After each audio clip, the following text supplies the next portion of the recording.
You're listening to the SoleStrategies podcast with your hosts Z. Cohen Sanchez and Chris Abramson. If you're running for office or thinking about it, you're in the right place. We hope you enjoy the latest episode and thanks for tuning in.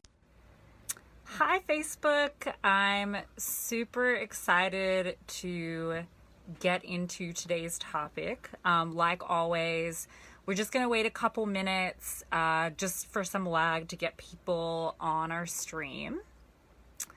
If you are here now or you're about to tune in shortly, would love to see some comments about where you're tuning in from, why you're tuning in, if you have thought about running, what position you're thinking about running for would be great.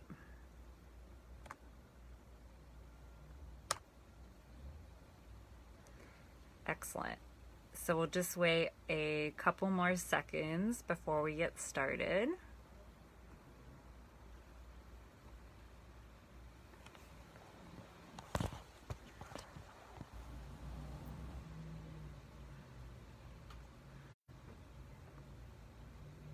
And also, if anybody has any follow-up questions from yesterday's episode, where we covered the qualities that you need to run for office, please go ahead and put those in the comments because we would love to answer them.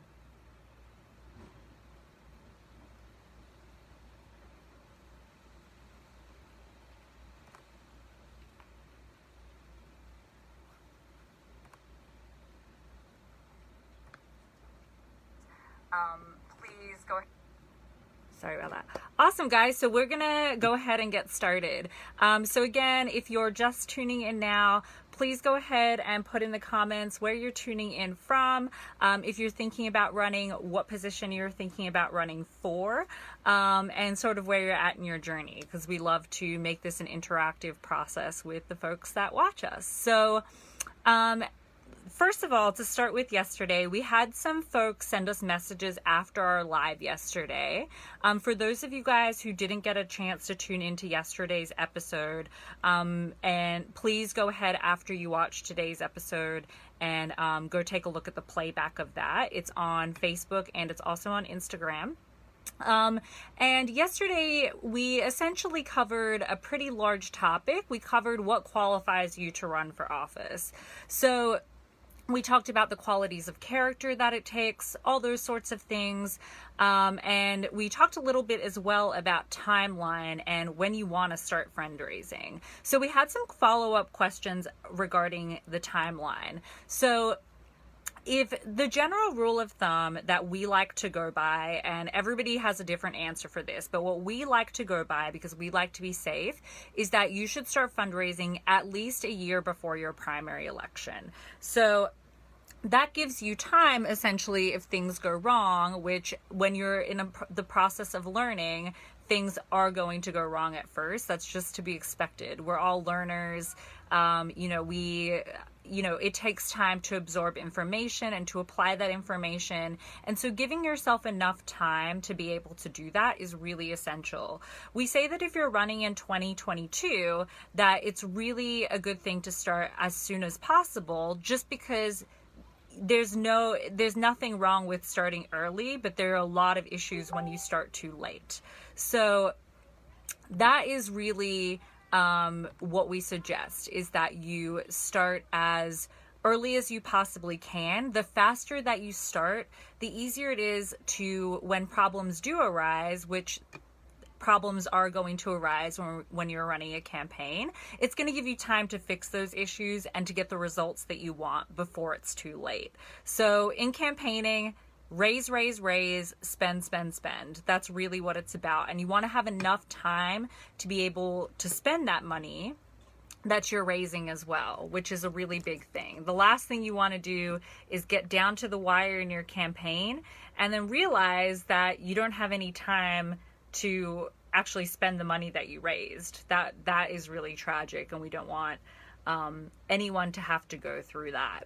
So all in that to say is that you want to start as early as possible. You want to give yourself the time that you need to be able to do that. So today we're going to be talking about making a decision on running, and if you should make the decision on running. Not everybody that watches this or that is thinking about running is going to end up doing it. And so what are some of the things that you should consider when you're making that decision?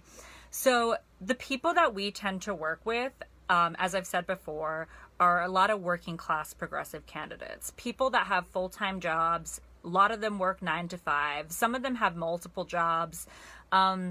And so it's really important, again, when we talk about timeline, to keep that into consideration, that you're going to likely be working your day job for most of your campaign. And so allowing that extra time is really, really critical for that reason. And we do suggest, obviously, that you keep your day job for as long as possible, because you want to have that wiggle room, to be able to leave if you need to later down the line. But it's very possible that you will keep your job up until the last couple months of the campaign. So that is really something to keep in mind when you're making a decision on running, is that your day job should not get in the way of you making that decision. Almost every candidate has an extra job while they're running for office, and it is definitely possible. You do need to be a go-getter, and you need to understand that a lot of the time you're going to be working double shifts. You're going to be getting out of your day job, and you're going to be going straight into campaigning most of the time 7 days a week. So you do need to consider that when you're running for office, your family obligations and other things like that. But also keep in mind that this is for a very limited amount of time. So even if you do have young children, even if you have family obligations, maybe you're taking care of elderly parents, that this is just a temporary amount of time, and it is really worth your while to be able to invest that time in yourself. Because as we talked about yesterday, investing in yourself is investing in your community, which is really important. So if we want to have strong and healthy communities, we have to have folks that are willing to spend that time and investing in themselves, learning these skills, taking the chance, and running. So that's really essential to think about that. So when you are sitting down and thinking about, oh, am I going to make this decision, also thinking about not just the time investment, but the emotional investment. So there's going to be a lot of things that are going to happen on the campaign trail that are going to be really tough.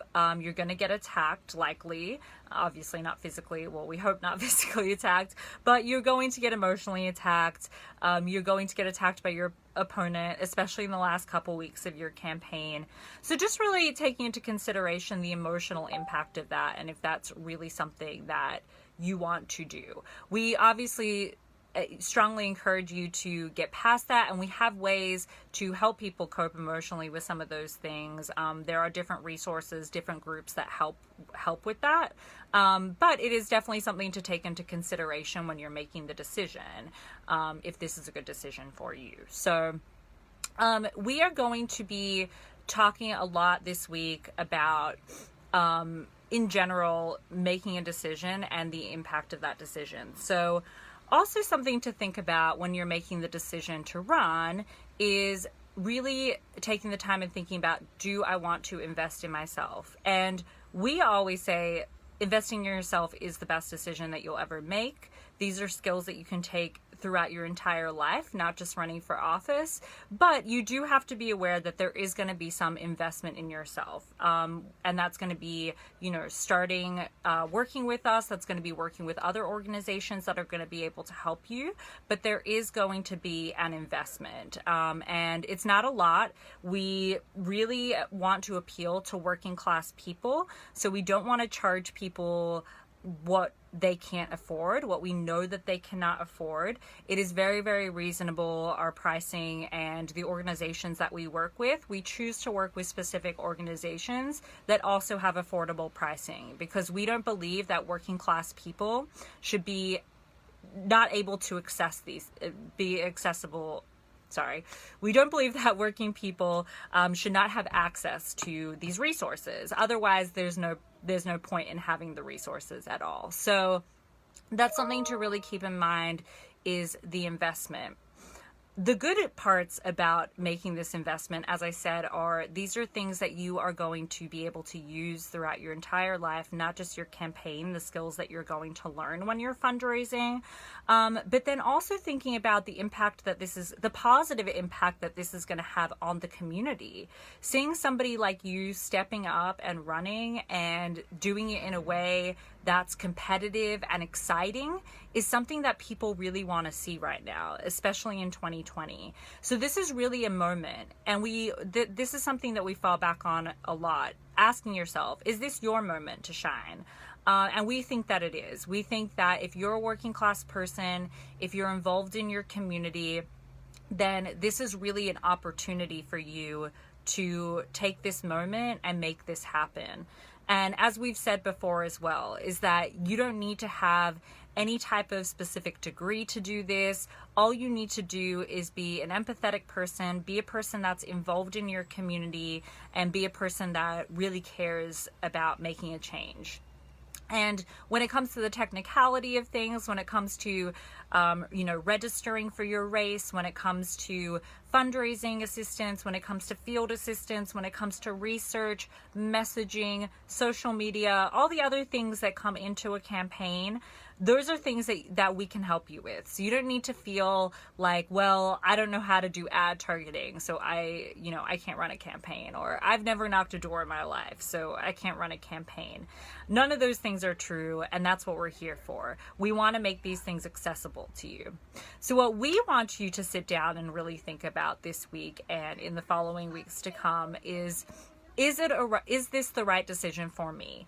And it might not be right now, for a variety of different reasons, but we hope that it is the right decision for you. And if you are the type of person that is willing to put in the hard work, that is involved in the community in some respect, that is willing to do something for yourself to better your community, then you are the right person to run, and you should be excited to make that decision right now.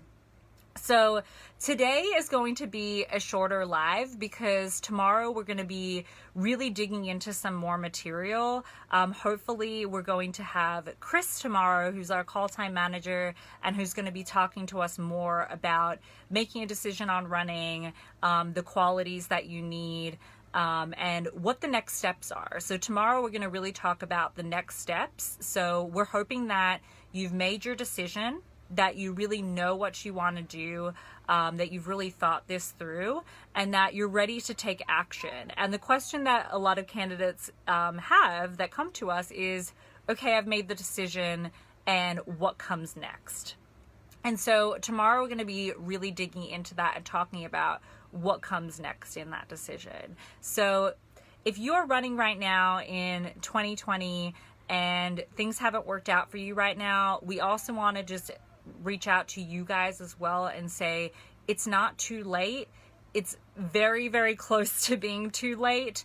And we're going to have to really, truly fast track you if you are running in 2020, have an election in November, and need some fundraising help right now. We can still help you with that. But again, we're going to have to be fast tracked, and we're going to have to get you in the door in the next couple of days. So please, if you are running in 2020, please reach out to us. If you are running in 2021 or 2022 and you are still making your decision and you have questions about making that decision, we're happy to help you in that respect, absolutely for free. Please reach out to us. Let us know the questions that are on your mind, and we will give you honest advice.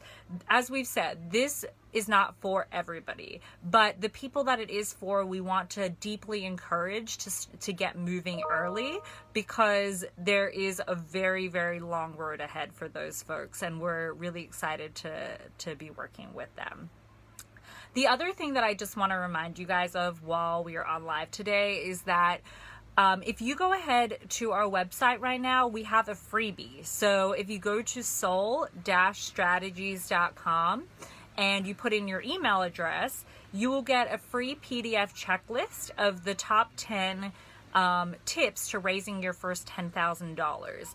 And this is totally free. This is no charge checklist right there for you, so that you can really start to think about the fundamentals of fundraising and the really bare bone basics of what you need to get started in this work.